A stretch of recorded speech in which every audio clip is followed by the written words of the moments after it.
Hey y'all, day 8 of the Carnivore Diet Month. I'm in Pensacola at a park here in North Hill, Pensacola somewhere, just a few blocks away from my office. And I was talking to Mrs. Carnivore this morning, and she said, "Why don't you talk about why carnivore? And so, why aren't you eating any vegetables? Why would you do something like this? Is this diet sustainable?" Well, I followed quite a few people on Facebook. I mean, not Facebook, but YouTube. And there's been plenty of people that have done this long term. Some of them decades, some of them 5, 6, 7 years, and honestly, they all look like they're thriving. So one thing is like, well, aren't you going to get scurvy? Where's your vitamin C coming from? Because pretty much all I'm eating is beef, butter, bacon, and eggs, and drinking water. I'm not drinking any orange juice to try to get vitamin C. And the fact of the matter is that they found that if you aren't eating a standard American diet, you're actually your need for vitamin C goes way down. So, and you can actually get vitamin C out of meat. I know it sounds crazy, but just look it up. But you actually can get a little bit of vitamin C out of meat. So. I'm doing carnivore just because I just really am looking for something to have a nutrient-dense diet, and also to keep my longevity, and also to stay really healthy. So and to have a high performance in my athletic endeavors. And so far, I mean, it's only been 8 days of a pure carnivore, no actual, no alcohol, and just really pretty clean. Feeling good today. Mrs. Carnivore is feeling good also. And uh, quite a few reasons. So if you're pre-diabetic or diabetic, this is probably a diet for you to do. What's killing you is all the carbohydrates, all the sugars. And now, a lot of people think, oh, sugar is that's just Coke and Sprite and candy and chocolate. Well, that is sugar, but anytime you eat any kind of any um, any kind of processed food, you're getting some carbohydrates, and all those are just like a bunch of sugar molecules put together in one big dense form, and then your body breaks them down and metabolizes them just like it's sugar. So sugar is what raises your blood glucose levels. So if you're diabetic, that means depending on whose definition that you use, that your average glucose level or fasting glucose is higher than 120.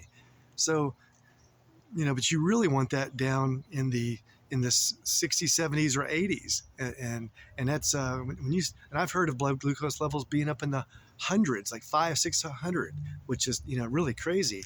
But that's what can happen with diabetes.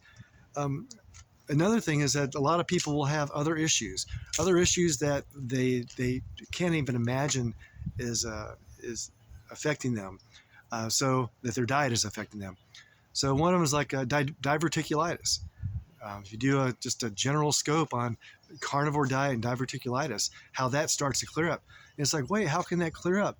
My doctor said I need more fiber to help with my diverticulitis. Well, you don't need fiber. There's not a minimum amount of fiber that you have to have. There's not a minimum carbohydrates that you have to have. But there are minimums of fatty acids and a minimum amount of protein that you need to sustain life. So and you need your amino acids that develops your protein. So if you want to actually just feel better, yeah, you'll probably lose weight. I'm losing a little bit of weight right now.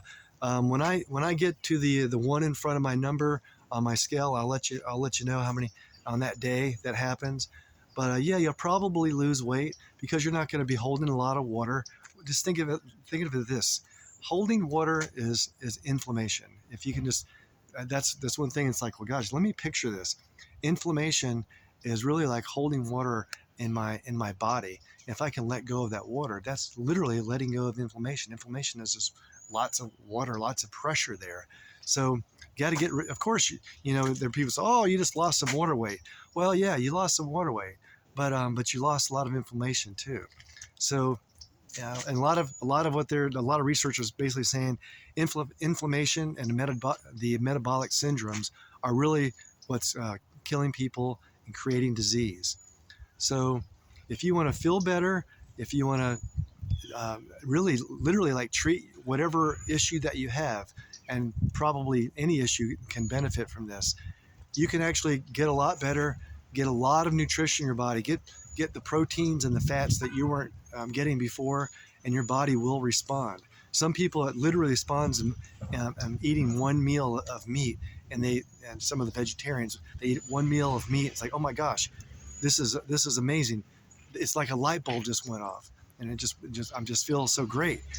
And gosh, I couldn't even imagine. I mean, imagine being like that. I've never had to eat something like that. It's like, oh my gosh, I just feel so great, because they've been deprived for so long of nutrients, and now all of a sudden their body gets this nutrients, and it's like, yes, I like that. So what's really cool about it, if you do want to lose weight, because I'm not hungry. I'm not going hungry.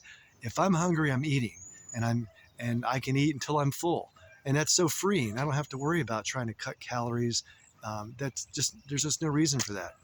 So anyway, give it a try. Just if you have any issue whatsoever, try it for 1 month. I mean, if you have a major issue you've had for decades, and you've been being treated for it for decades, you might need to go longer. Give it a good 3 months. But I'm pretty sure that in 1 month you'll notice a difference, and you want to keep it going. All right, you guys have a wonderful day. I got to get back to work, and I'll see you back in day 9.